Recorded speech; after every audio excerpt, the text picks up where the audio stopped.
आज का हमारा टॉपिक रहेगा लॉ ऑफ डिमांड। ठीक है, लॉ ऑफ डिमांड क्या है, उसके बाद इसकी अजम्पशंस, इसकी एक्सेप्शंस, इसके उसके बाद जो सबसे ज़्यादा कन्फ्यूजन रहती है बच्चों को वो रहती है movement along the demand curve और shift of the demand curve. ठीक है, वो वाला टॉपिक भी यहाँ पे हम कवर करेंगे। काफ़ी इंपॉर्टेंट टॉपिक है, 12th क्लास में ले लीजिए आप। ठीक है जी, बीकॉम का सिलेबस उठा के देख लीजिए, एमकॉम का उठा के देख लीजिए, नेट का सिलेबस आप उठा के देख लीजिए, हर जगह ये टॉपिक आपको मिलेगा ही मिलेगा। इससे अच्छा है कि एक ही बार बड़े अच्छे से इस टॉपिक को आप कर लीजिए, दोबारा टाइम वेस्ट करने की ज़रूरत ही नहीं पड़ेगी। तो क्या होता है लॉ ऑफ डिमांड? देखिए यहाँ पे हम लेके चलते हैं प्राइस ऑफ अ कमोडिटी और डिमांड ऑफ अ कमोडिटी। ठीक है, प्राइस और डिमांड ऑफ अ कमोडिटी, इन दोनों की रिलेशनशिप को देखते हैं। रिलेशनशिप कैसा होता है लॉ ऑफ डिमांड के अकॉर्डिंग? इनवर्स, यानी कि नेगेटिव रिलेशनशिप आपको इन दोनों में देखने को मिलेगा। नेगेटिव रिलेशनशिप का क्या मतलब होता है?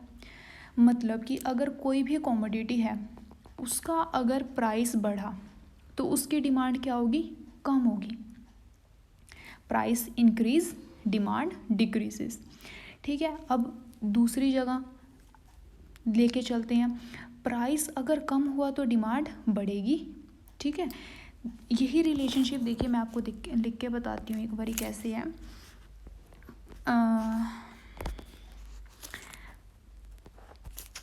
प्राइस और क्वांटिटी, अगर प्राइस बढ़ा तो क्वांटिटी डिमांडेड या जो डिमांड है आपकी वो कम हो जाएगी, और अगर आपका प्राइस कम हुआ किसी कमोडिटी का तो उसकी जो क्वांटिटी डिमांडेड है या जो हम डिमांड कह लेते हैं उसको वो बढ़ेगी। सिर्फ यही रिलेशनशिप जो है आपका लॉ ऑफ डिमांड आपको बताता है।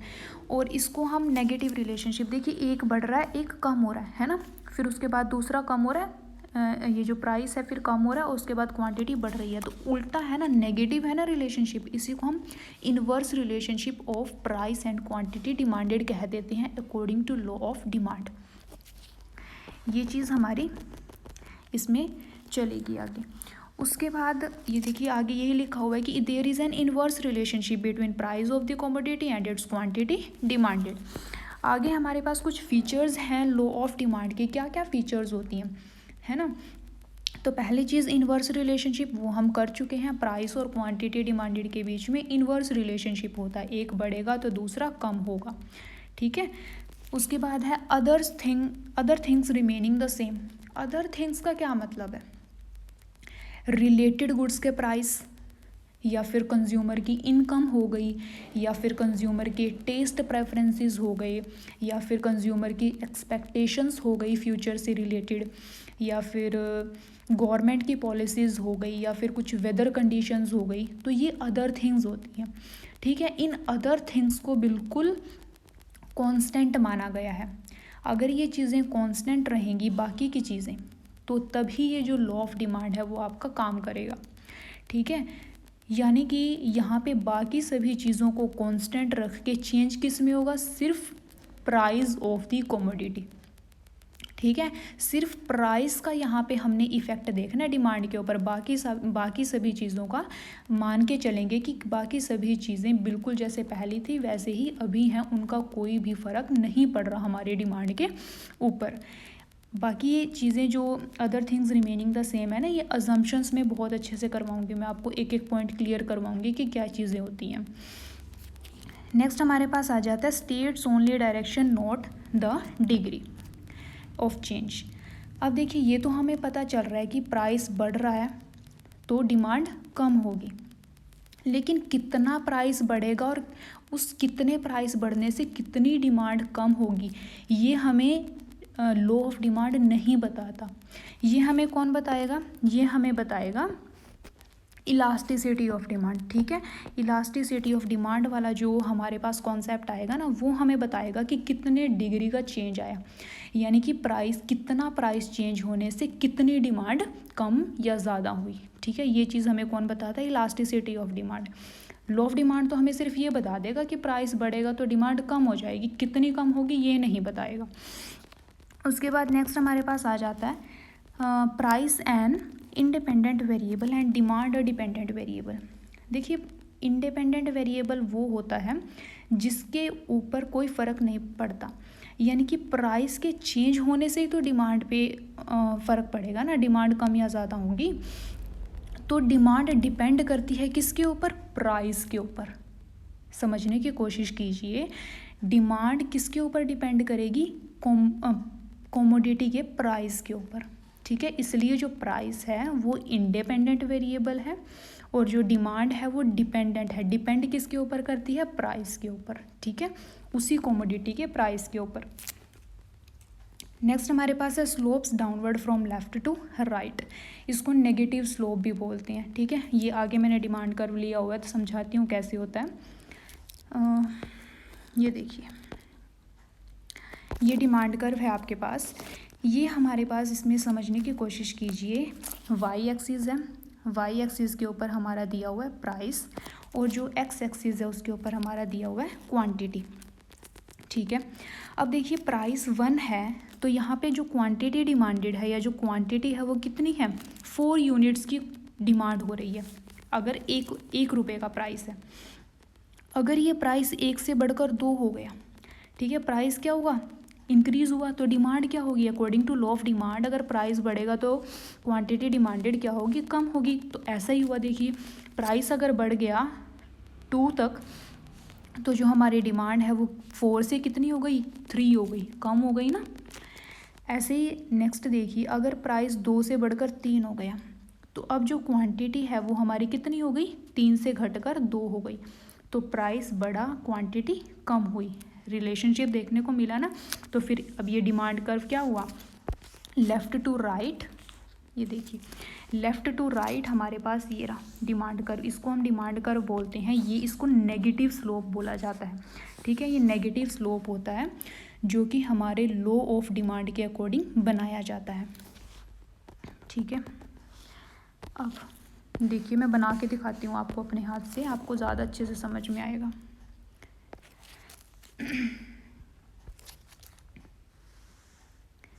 ड्राइंग तो मेरी इतनी अच्छी है नहीं, बट चलो कोई बात नहीं। इधर हम प्राइस लेते हैं, इधर हम क्वांटिटीज़ लेंगे। ठीक है जी, तो यहाँ पे 0 है। अब अगर प्राइस हमारे पास इतना है, यानी कि 1 है ना यहाँ प्राइस, और यहाँ पे 4 हमारे पास क्या थी? क्वांटिटी डिमांडेड थी। अब हमने प्राइस थोड़ा सा बढ़ा लिया, यहाँ मान लीजिए हमने 2 कर दिया प्राइस। अब ये जो प्राइस जैसे हमने बढ़ाया तो हमारी क्वांटिटी डिमांडेड क्या हो जाएगी? कम हो जाएगी। ये हमारे पास 3 पे चली गई। ठीक है, 3 पे चली गई। अब उसके बाद हमने प्राइस और बढ़ा दिया, प्राइस और बढ़ाया, 3 कर दिया, तो क्वांटिटी डिमांडेड हमारे पास कितनी हो गई? 2 पर आ गई। ठीक है, हमने प्राइस बढ़ाया तो क्वांटिटी कम हो रही है। अब फिर 4 और प्राइस बढ़ा दिया तो और क्वांटिटी कम हो गई। ठीक है, डिमांड जो है उसी हिसाब से कम हो रही है। और ये जो डिमांड कर्व है, ये जो डिमांड कर्व है ये हमारा ऐसे लेफ़्ट टू राइट जो है वो स्लोप उसकी दिखा रहा है, नेगेटिव स्लोप इसको हम बोलते हैं। ठीक है जी, तो ये चीज़ है, आपको आई होप समझ आई होगी कि कैसे ये डायग्राम बनाया गया है। चलिए उसके बाद हम नेक्स्ट असम्पशंस की बात करते हैं। असम्पशंस की बात करेंगे, other things remain the same. तो असम्पशंस में क्या बात करते हैं हम? असम्पशंस ऐसा होता है कि जो हम पहले से ही मान कर चलते हैं। ठीक है, एक्चुअल में ऐसा नहीं होता। एक्चुअल की अगर हम बात करें ना, ऐसा होता नहीं है, लेकिन लॉ को साबित करने के लिए हम कुछ चीज़ों को मान कर चलते हैं, कुछ असम्पशंस लेकर चलते हैं। इस लॉ ऑफ डिमांड में क्या असम्पशंस ली गई हैं? No change in the price of related goods. Price of related goods, अब देखिए रिलेटेड गुड्स क्या होती हैं? रिलेटेड गुड्स होती हैं हमारे पास 2 तरीके की। एक होती हैं सब्सटीट्यूट गुड्स और दूसरी हमारे पास क्या होती हैं? Complementary goods. ठीक है, सब्सटीट्यूट गुड्स कौन सी होती हैं और कॉम्प्लीमेंट्री गुड्स कौन सी होती हैं? सब्सटीट्यूट गुड्स ऐसी गुड्स होती हैं जिनको कि एक की बजाय दूसरे को आप यूज़ कर सकते हो। सबसे बढ़िया एग्जांपल यहाँ पे जो लिया जाता है वो है टी एंड कॉफ़ी, है ना। तो टी और कॉफ़ी 2 ऐसी चीज़ें हैं जो कि आप एक के बदले दूसरे को यूज़ कर सकते हो। टी नहीं मिली कोई बात नहीं, टी का रेट मान लीजिए, उसका प्राइस मान लीजिए अगर बहुत ज़्यादा हो गया तो आप क्या कर लेंगे, कॉफ़ी की तरफ आप शिफ्ट हो जाएंगे, है ना। इसी तरीके से मान लीजिए कॉफ़ी का प्राइस बहुत ज़्यादा बढ़ गया तो आप नहीं ख़रीद सकते उसको, तो आप क्या करेंगे, अब आप टी की तरफ चले जाएंगे। तो इस तरीके से एक की बजाय हम दूसरे को यूज़ कर सकते हैं, उनको बोलते हैं सब्सटीट्यूट गुड्स। कॉम्प्लीमेंट्री गुड्स कौन सी होती हैं, जिसको हम पूरक भी बोलते हैं, यानी कि एक दूसरे को पूरा करती हैं। फॉर एग्जाम्पल जैसे इंक हो गई और पेन हो गया, ठीक है। अब इंक के बिना पेन का कोई पेन बिना इंक के कैसे चलाएंगे पेन, बताइए, ठीक है। और पेन के बिना इंक का भी क्या करेंगे। इसी तरीके से एक और एग्जांपल लेके चलते हैं, जैसे कार और पेट्रोल का हो गया, ठीक है। अब कार के बिना पेट्रोल का कुछ नहीं हो सकता, पेट्रोल के बिना कार का कुछ नहीं हो सकता, कार है, बाइक है, जो मर्जी आप लगा लीजिए। तो इसी तरीके से जो दो चीज़ें मिलकर हमारी एक नीड को पूरा करती हैं वो कॉम्प्लीमेंट्री गुड्स होती हैं, और एक चीज़ के बदले जब दूसरी चीज़ को हम यूज़ कर सकते हैं वो होती हैं सब्सटीट्यूट गुड्स। अब आ जाते हैं हमारे दोबारा अजम्पशंस के ऊपर, ठीक है। अजम्पशंस क्या कहती हैं हमारी, कि जो रिलेटेड गुड्स हैं, चाहे सब्सटीट्यूट हैं चाहे कॉम्प्लीमेंट्री हैं, दोनों की बात कर रहे हैं यहाँ पे, उनके प्राइस में कोई भी चेंज नहीं हुआ, ठीक है। वो उनका जो प्राइस है जैसे पहला था, ऐसे जैसे पहले प्राइस था ऐसे ही अभी उनका उतना ही प्राइस है। नेक्स्ट है no change in the income of the consumer. जो इनकम है हमारे कंज्यूमर की, जितनी पहली थी उतनी ही अब है, उसमें कोई ना वो कम हुई ना वो बढ़ी।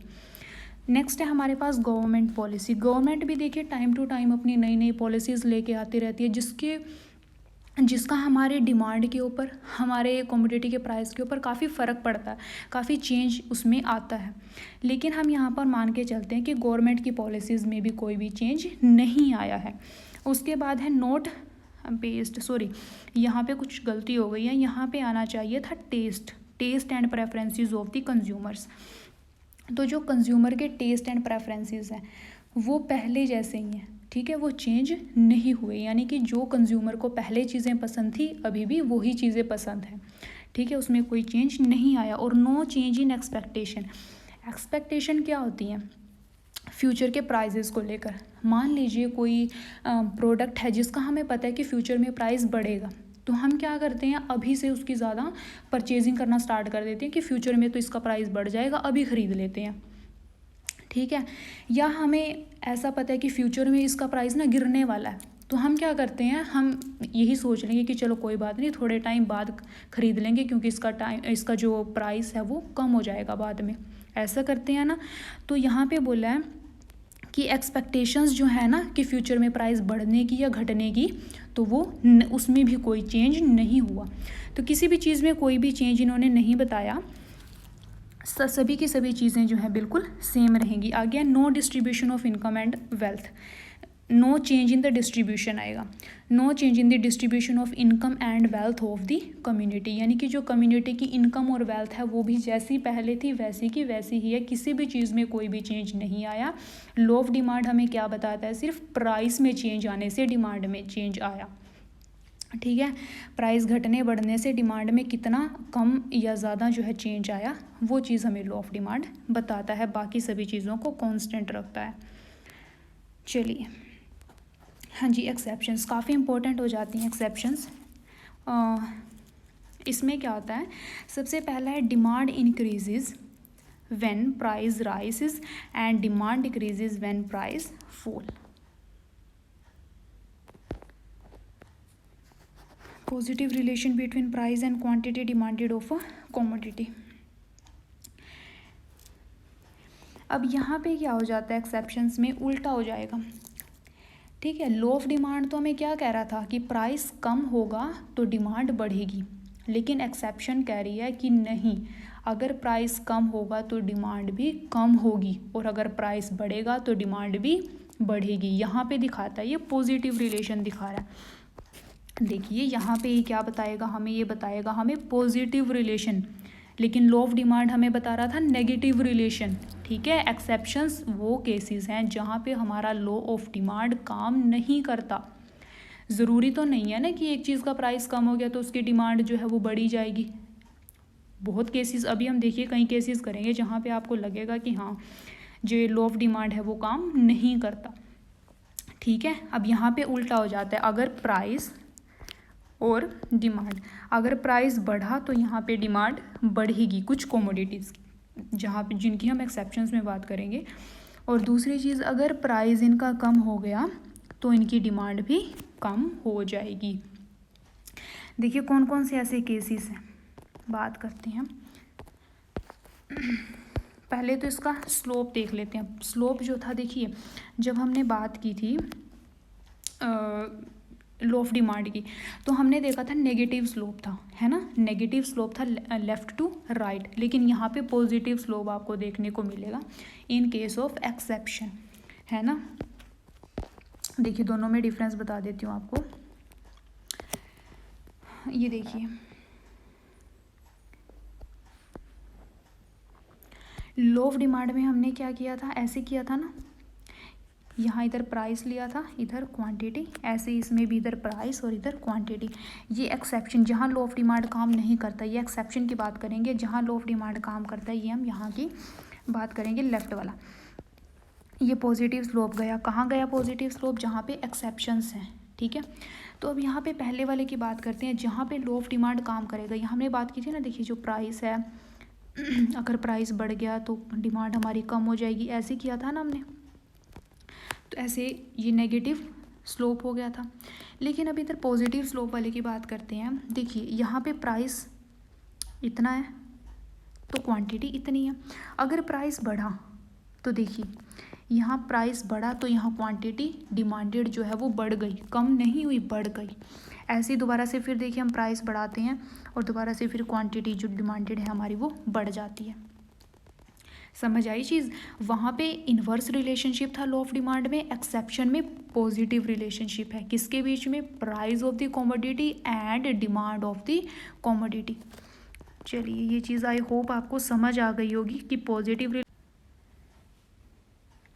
तो हम बात कर रहे थे एक्सेप्शंस की, ठीक है जी। एक्सेप्शंस क्या होती हैं to the law of demand, या फिर एक्सेप्शनल डिमांड कर्व, जो पॉजिटिव स्लोप वाला एक्सेप्शनल डिमांड कर्व है ना, वो कब बनता है। तो सबसे पहले बात कर रहे हैं गिवन गुड्स की। गिवन गुड्स क्या होती हैं, वो इन्फीरियर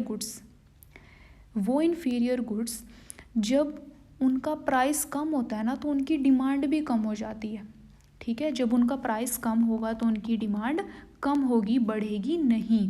तभी तो यहाँ पे एक्सेप्शनल केस में आया ना ये।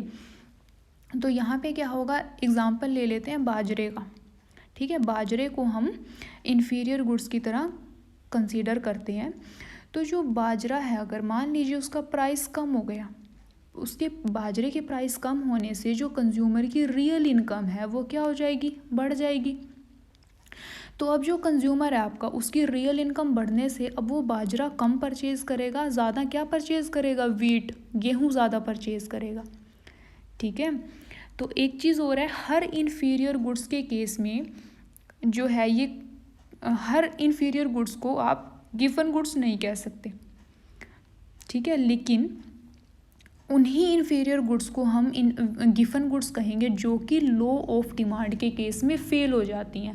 यानी कि जो लो ऑफ डिमांड के लिए एक्सेप्शंस होती हैं ना, जो इन्फीरियर गुड्स, उन्हीं को हम गिवन गुड्स कहते हैं, ठीक है। आई होप आपको ये चीज़ समझ आई होगी। बाजरे का एग्जांपल लेके आप अच्छे से समझ सकते हैं इसको।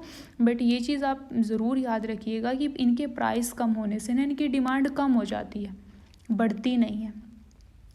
उसके बाद नेक्स्ट आ जाता है हमारे पास इग्नोरेंस। देखिए इग्नोरेंस में क्या होता है, जनरली हम कंसीडर कर लेते हैं कि भाई अगर इस कमोडिटी का प्राइस कम है ना तो इसकी क्वालिटी अच्छी नहीं होगी, है ना। हम कई बार ये मान के चल लेते हैं कि भाई ज़्यादा अगर प्राइस है ना कमोडिटी का तो उसकी भाई जो क्वालिटी है ना वो अच्छी होगी। लेकिन अगर कम वाले की, अगर कम प्राइस वाली जो कमोडिटी देखते हैं हम, तो हमें लगता है कि नहीं इसकी क्वालिटी जो है वो अच्छी नहीं है। तो ये हमारी जनरल सी परसेप्शन होती है। कई बार हमारी जजमेंट हम इस तरीके से कर लेते हैं कि एक्चुअल में, लेकिन रियलिटी ऐसी नहीं होती है। कई बार लो प्राइस की गुड्स भी बहुत अच्छी क्वालिटी की होती हैं और कई बार हम काफ़ी महंगी चीज़ें खरीद लेते हैं, लेकिन फिर भी हमारी जो नीड्स है ना वो सेटिस्फाइड नहीं हो पाती, कहीं ना कहीं हम सेटिस्फाई नहीं होते उनको ख़रीद के कि भाई इतना पैसा लगा दिया हमने इस कमोडिटी के ऊपर, लेकिन फिर भी जो एक वो होता है ना यूटिलिटी नहीं मिली जितनी मिलनी चाहिए थी। तो इस तरीके से कई बार इग्नोरेंस की वजह से भी ऐसा हो जाता है। तो नेक्स्ट हमारे पास आती हैं वेबलन गुड्स। ठीक है जी, वेबलन गुड्स क्या होती हैं? लग्जीरियस गुड्स भी इनको बोल देते हैं। काफ़ी महंगी महंगी गुड्स, जैसे ज्वेलरी वगैरह हो गया, है ना, ज्वेलरी वगैरह जो बड़ी महंगी महंगी ज्वेलरीज होती हैं, या फिर कई बार आपने आर्ट्स के भी कुछ ऐसे ग्रेट आर्टिस्ट के द्वारा कुछ आर्ट का कुछ ऐसा काम किया गया जो कि बहुत महंगी महंगी हमें, देखिए कुछ पेंटिंग्स आपने देखी होंगी, है ना, बहुत महंगी महंगी होती हैं, हमें तो समझ में भी नहीं आता कि भाई क्या है इस पेंटिंग में, लेकिन बहुत बहुत महंगी महंगी वो पेंटिंग्स होती हैं। या फिर एक कार का एग्जांपल आप ले लीजिए, मान लीजिए कार है 4 लाख की, 5 लाख की भी कार आ जाती है, लेकिन वही है कितनी कितनी महंगी कारें भी हैं। तो वो जो महंगी चीज़ें हैं ना, लग्जीरियस गुड्स हैं ना, वो होती हैं वेबलन गुड्स। अब इनके केस में देखिए, अब लोग महंगी चीज़ें, वो जो लग्जीरियस गुड्स हैं वो क्यों खरीदते हैं?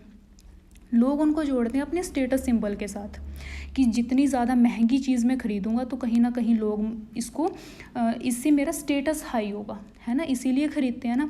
तो अगर उनका मान लीजिए प्राइस कम हो गया उनका, तो क्या लग्जीरियस सिंबल वाली जो स्टेटस सिंबल वाली जो गुड्स हैं, आप देखिए वहाँ पे नेगेटिव रिलेशनशिप होगा? नहीं होगा। अगर उनका प्राइस कम हो जाएगा तो उनकी डिमांड भी लोग कम कर देंगे, क्योंकि वो उनके स्टेटस के साथ चीज़ें जुड़ी हुई हैं। वो इतना पैसा इसीलिए लगा रहे हैं ताकि हमारा स्टेटस बढ़े, स्टेटस अच्छा रहे हमारा, है ना, अच्छा दिखे हमारा स्टेटस। उसके बाद नेक्स्ट आ जाती है एक्सपेक्टेशन ऑफ राइज और fall in price in future.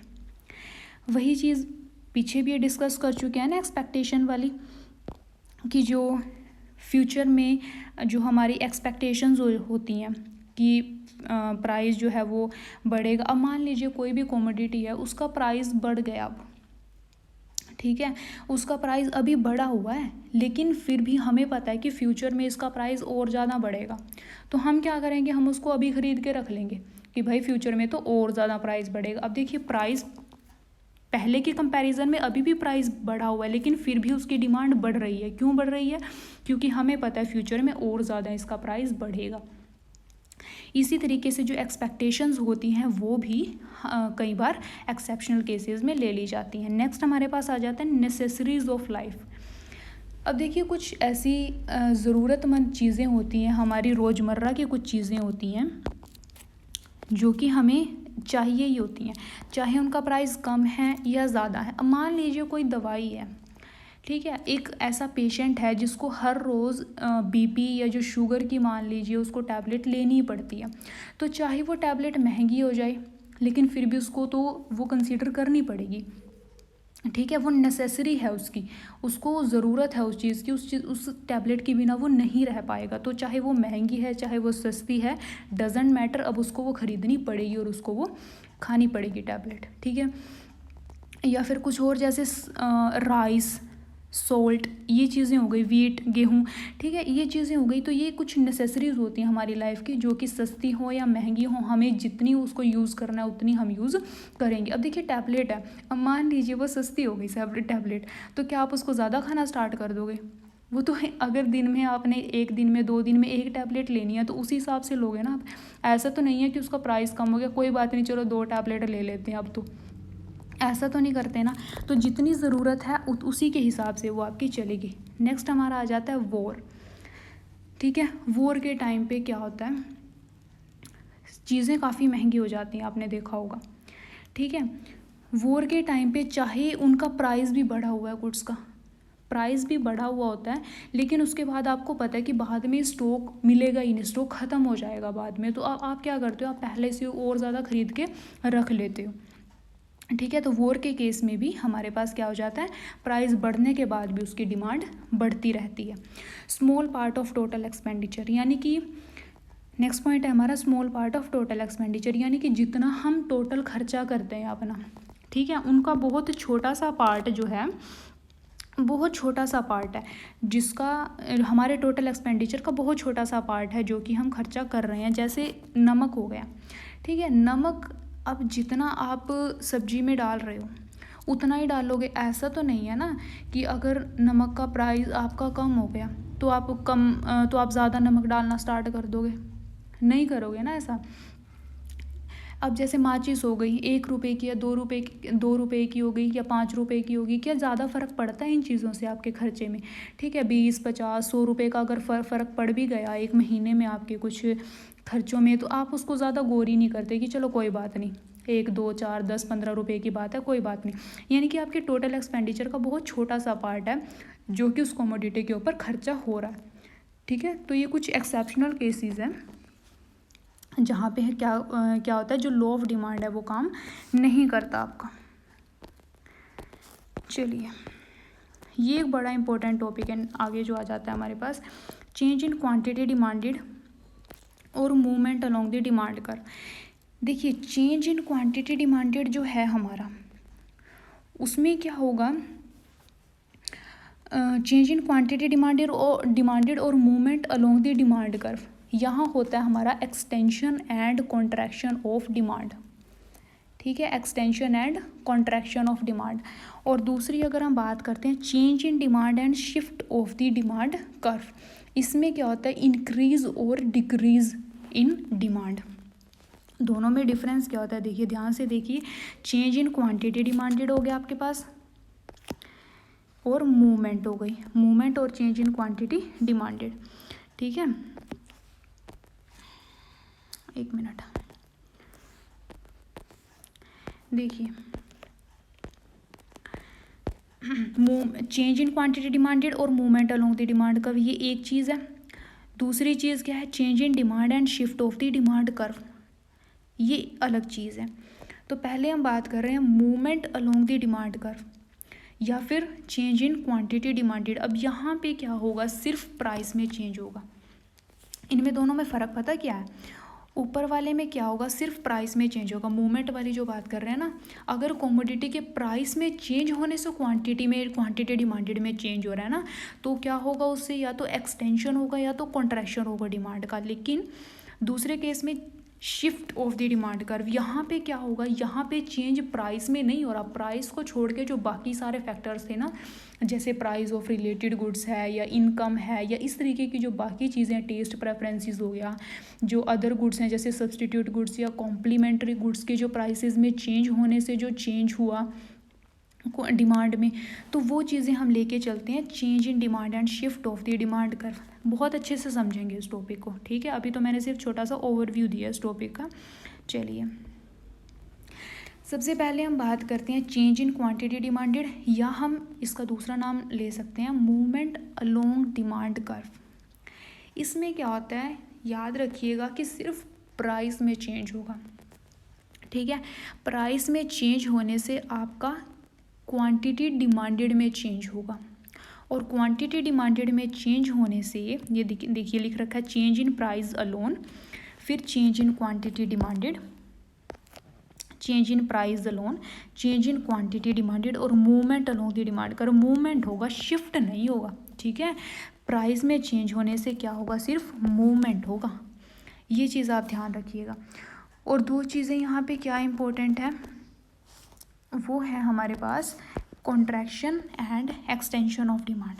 ठीक है, एक्सटेंशन होगा और कॉन्ट्रैक्शन होगा। एक्सटेंशन कब होगा, अगर प्राइस कम हो गया तो डिमांड एक्सटेंड हो जाएगी, डिमांड एक्सटेंड हो जाएगी। दूसरा केस क्या है, अगर प्राइस बढ़ गया तो डिमांड कॉन्ट्रैक्ट हो जाएगी, कम हो जाएगी। ठीक है, सिर्फ प्राइस में चेंज। लेकिन यहाँ पे इम्पोर्टेंट चीज़ ये है कि सिर्फ प्राइस को लेके चलना है आपने। चलिए देखते हैं इसको कैसे होता है। ये एक छोटी सी टेबल बनाई हुई है। देखिए, पहले प्राइस कितना था, 5, और अब प्राइस क्या हो गया, कम हो गया। प्राइस क्या हो गया, कम हो गया, 1 हो गया प्राइस। फॉल इन प्राइस, तो अब मैंने बताया था अगर प्राइस कम हुआ तो क्या होगा, एक्सटेंशन ऑफ डिमांड होगा ना, एक्सटेंशन ऑफ डिमांड होगा ना। देखिए, क्वांटिटी डिमांडेड क्या हो गई, 1 से 5 हो गई, बढ़ गई। आपकी डिमांड जो है वो एक्सटेंड हो गई, बढ़ गई। प्राइस कम होने से डिमांड एक्सटेंड हो गई, fall in price, extension of demand. देखिए, इसका जो ग्राफ है वो कैसे बनाया हुआ है। देखिए, जो प्राइस है आपका 1 था तो क्वांटिटी डिमांडेड कितनी थी, 5 है ना, प्राइस 1 है तो क्वांटिटी देखिए नीचे इसमें 5 है। उसके बाद अगर हमारे पास हमने प्राइस को बढ़ा दिया,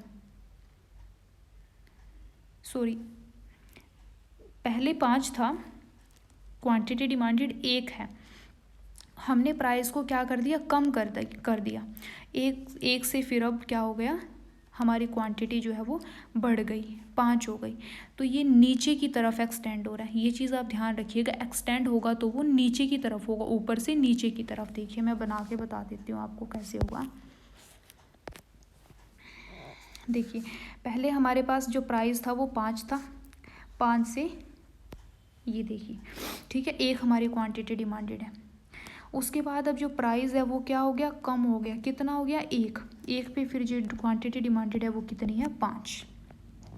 और ये जो डिमांड कर्व हमारे पास है, ये जो डिमांड कर्व हमारे पास है वो क्या जा रहा है, नीचे की तरफ जा रहा है। ये चीज़ आप ध्यान रखिए, जो एक्सटेंशन होगा ना वो नीचे की तरफ होगा, ठीक है, नीचे की तरफ आपके पास होगा। उसके बाद हम नेक्स्ट लेके चलते हैं कॉन्ट्रैक्शन ऑफ डिमांड। अब यहाँ पे कॉन्ट्रैक्शन ऑफ डिमांड में क्या होगा, प्राइस बढ़ा है, वहाँ प्राइस कम हुआ था, यहाँ प्राइस बढ़ गया, वहाँ प्राइस पहले 5 था फिर 1 हुआ, अब यहाँ पे प्राइस 1 था फिर 5 हो गया, और क्वांटिटी डिमांडेड यहाँ पे क्या हो गई, कम हो गई। प्राइस बढ़ने से क्वांटिटी डिमांडेड जो है वो कम हो गई और डिमांड में कॉन्ट्रैक्शन हो गया ना, कॉन्ट्रैक्शन। देखिए यहाँ देखिए आप, देखिए अब जो पहले यहाँ प्राइस क्या था, कम था, ठीक है, 1 था, और उस पर क्वान्टिटी डिमांडेड कितनी थी, 5। अब यहाँ पे चेंज हुआ तो हमने प्राइस यहाँ क्या कर दिया, बढ़ा दिया, प्राइस 5 हो गया, तो जो क्वांटिटी डिमांडेड है वो हमारी कम हो गई, 1 रह गई वो। तो यहाँ पे क्या हुआ, ये नीचे से ऊपर की तरफ गया, ठीक है, नीचे से ऊपर की तरफ क्यों गया, पहले प्राइस कम था, इसको पहले कंसीडर करेंगे ना, इसको पहले कंसीडर करेंगे, इसको फिर हम बाद में देखेंगे, क्योंकि प्राइस बाद में बढ़ा है ना, पहले तो 1 ही था। इस तरीके से इसको करना है हमने, ठीक है। ये चीज़ ध्यान में रखनी है कि जो ये कॉन्ट्रैक्शन ऑफ डिमांड है ये ऊपर की तरफ होगा, और जो एक्सटेंशन ऑफ डिमांड होगा वो आपका नीचे की तरफ जाएगा। चलिए उसके बाद हम देखते हैं आगे shift of the demand curve. देखिए जो हमने मूवमेंट किया था वो सिर्फ डिमांड के ऊपर ही था। देखिए हमने एक चीज़ बताती हूँ मैं आपको, यहाँ पे ये जो डिमांड कर्व आपका बढ़ा है ना, ये बना है ना, तो एक्सटेंशन हुआ तो नीचे की तरफ चला गया, एक्सटेंशन हो गया, ऊपर की तरफ चला गया तो क्या हो गया, वो कॉन्ट्रैक्शन हो गया, ठीक है। लेकिन क्या डिमांड कर्व ऊपर की तरफ गया, इधर शिफ्ट तो नहीं हुआ ना, ऊपर या नीचे शिफ्ट तो नहीं हुआ, सिर्फ डिमांड कर्व के ऊपर ही हुआ, चाहे वो ऊपर वाली तरफ जा रहा है चाहे वो नीचे वाली तरफ जा रहा है, ये चीज़ है। तो यहाँ लेकिन shift of the demand curve में मैं बताऊंगी, ये राइट साइड या फिर लेफ्ट साइड ये क्या हो जाएगा आपका, शिफ्ट हो जाएगा, चेंज इन डिमांड और शिफ्ट इन, देखिए नाम से भी पता चल रहा है शिफ्ट इन डिमांड कर्व, ठीक है, नाम से ही पता चल रहा है शिफ्ट हो गए डिमांड कर्व में। और ये change in income, taste and other factors, बाकी हमने जो फैक्टर्स किए थे ना, मान लीजिए इनकम हो गई, टेस्ट एंड प्रेफरेंसेस हो गए, गवर्नमेंट की पॉलिसीज़ हो गई, एक्सपेक्टेशंस हो गई, तो बाकी के जो फैक्टर्स हैं ना उसमें चेंज होगा, उसकी वजह से ही डिमांड इंक्रीज़ या डिक्रीज़ होगी, ठीक है। प्राइस में चेंज होने से डिमांड एक्सटेंड या तो एक्सटेंशन होगा या तो कॉन्ट्रैक्शन होगा। लेकिन अगर जो डिफरेंट अदर फैक्टर्स हैं उनमें चेंज होने से जो डिमांड कर्व है वो डिमांड कर्व ही आपका शिफ्ट हो जाएगा, डिमांड कर्व ही आपका शिफ्ट हो जाएगा। देखिए यहाँ पे इंक्रीज़ इन डिमांड होगा और डिक्रीज़ इन डिमांड होगा। ये देखिए अगर तो इंक्रीज़ हुआ डिमांड में तो कहाँ पे शिफ्ट हो जाएगा आपका डिमांड कर्व, राइट वाली साइड, यानी कि ऐसे आप डिमांड कर्व बनाते हो ना तो वो राइट वाली साइड ऐसे ऊपर की तरफ चला जाएगा। लेकिन अगर डिक्रीज़ वाला केस देखें, यहाँ पे लेफ़्ट वाली साइड चला जाए, ऐसे अगर आपका डिमांड कर्व पहले बन रहा है ना तो वो लेफ़्ट वाली साइड चला जाएगा, इधर नीचे वाली साइड वो शिफ्ट हो जाएगा। देखिए अभी दिखाती हूँ आपको कैसे होगा। इंक्रीज़ इन डिमांड, अब यहाँ पे देखिए प्राइस तो यहाँ पे सेम है, बात की थी ना कि प्राइस की बात करेंगे वो मूवमेंट वाले केस में बात करेंगे, प्राइस यहाँ पे सेम रहेगा, यहाँ पे चेंज किस में हुआ, अदर फैक्टर्स में। और यहाँ पे परचेजेस आपकी बढ़ गई, परचेजेस क्या हुई आपकी, जो परचेजेस मतलब जो डिमांड है, परचेजेस मतलब जो आपकी जो डिमांड है ना वो आपकी बढ़ गई। ये डिमांड है, ये क्वांटिटी डिमांडेड की बात यहाँ पे कर रहे हैं, ये क्या हो गई आपकी, बढ़ गई, 3 से 4 हो गई आपकी, है ना। तो उसके बाद देखिए इसका कैसे बनेगा। अब ये देखिए इंक्रीज इन डिमांड। अब ये क्या हो गया, पहले ऐसे था, ये वाला जो पहले वाला डिमांड कर्व है, अब ये क्या हुआ, ऐसे राइट वाली साइड ये शिफ्ट हुआ है, ये राइट वाली साइड आपका जो है ये शिफ्ट हो गया। क्यों, क्योंकि जो डिमांड है वो आपकी इंक्रीज हो गई, डिमांड आपकी बढ़ गई, ठीक है। राइट वाली साइड जो है ये शिफ्ट आपका हो गया। क्यों हुआ, क्योंकि अदर जो फैक्टर्स हैं उनमें चेंज हुआ, प्राइस में चेंज नहीं हुआ, प्राइस तो वैसा का वैसा ही है, प्राइस में चेंज नहीं हुआ। ऐसे ही डिक्रीज इन डिमांड में रिवर्स हो जाएगा इंक्रीज इन डिमांड से। अब प्राइस तो यहाँ पे भी सेम है, बिना प्राइस के चेंज होने से यहाँ पे डिमांड आपकी कम होगी। देखिए 3 से 2 हो रही है ना, 3 थी पहले, 3 से क्या हो गई, 2 हो गई, तो डिमांड आपकी क्या हो गई, यहाँ पे कम हो रही है ना, हो रही है ना कम। देखिए 3 से 2 हो गई, डिमांड कम हो रही है आपकी। तो यहाँ पे इसके बाद इसका जो डायग्राम है वो देखिए। अब यहाँ पे देखिए पहले डिमांड, पहले वाला जो आपका डिमांड कर्व है वो ये है, ये है। अब अदर फैक्टर्स में चेंज होने के कारण, प्राइस में नहीं, प्राइस से अदर फैक्टर्स में चेंज होने के कारण, अभी मैंने बोला था ना ऐसे लेफ्ट वाली साइड जो है वो क्या हो जाएगा, शिफ्ट कर जाएगा। अब ये वाला हो गया, ये क्या हो गई, डिक्रीज इन डिमांड, ठीक है। पहले ये थी, बाद में ये हो गई, डिक्रीज हो गया डिमांड में, ठीक है। समझ आया आपको, चलिए बहुत अच्छी बात है अगर समझ आ गया तो। आई होप ये चीज़ें आपको समझ आई होंगी, सारी की सारी चीज़ें बहुत अच्छे से समझाने की मैंने कोशिश की है। एक बार और मैं आपको थोड़ा सा ये बता देती हूँ, ठीक है। एक्सटेंशन कॉन्ट्रैक्शन में मेरे को लगता है शायद थोड़ा सा कभी आपको ना दिक्कत ना हो रही हो। यहाँ पे देखिए मूवमेंट होगा, सिर्फ जो डिमांड कर्व है, मान लीजिए ये जो डिमांड कर्व है, मूवमेंट की बात कर रही हूँ ये। अब ऐसे डिमांड कर्व बन रहा है, ठीक है, ऐसे बनता है ना डिमांड कर्व। तो अगर तो ये नीचे की तरफ जा रहा है, इसी के ऊपर ये लेफ्ट वर्ड या फिर राइट वर्ड कहीं शिफ्ट नहीं हुआ, डिमांड कर्व अगर नीचे की तरफ जा रहा है तो क्या हो जाएगा, एक्सटेंशन हो जाएगा डिमांड का। अगर ये ऊपर की तरफ जा रहा है तो क्या हो जाएगा, कॉन्ट्रैक्शन हो जाएगा डिमांड का। तो यही तो है मूवमेंट अलोंग, यानी कि डिमांड कर्व के ऊपर ही क्या हो रही है, यहाँ पे मूवमेंट हो रही है।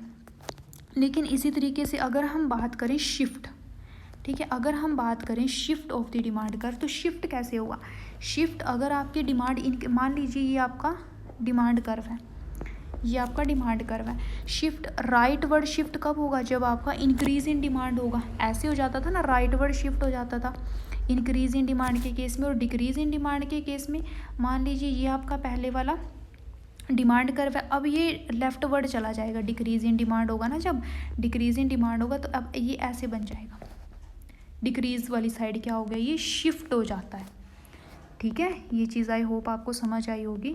जो मूवमेंट होती है वो होती है due to change in the price alone, सिर्फ प्राइस में चेंज होने से। और जो आपके पास शिफ्ट होता है डिमांड कर्व में वो किसके कारण होता है, प्राइस को छोड़ के बाकी के जो आपके पास फैक्टर्स होते हैं उनमें चेंज होने के कारण होता है, ठीक है। आई होप ये चीज़ आपको समझ आई होगी। तो थैंक यू गाइज़।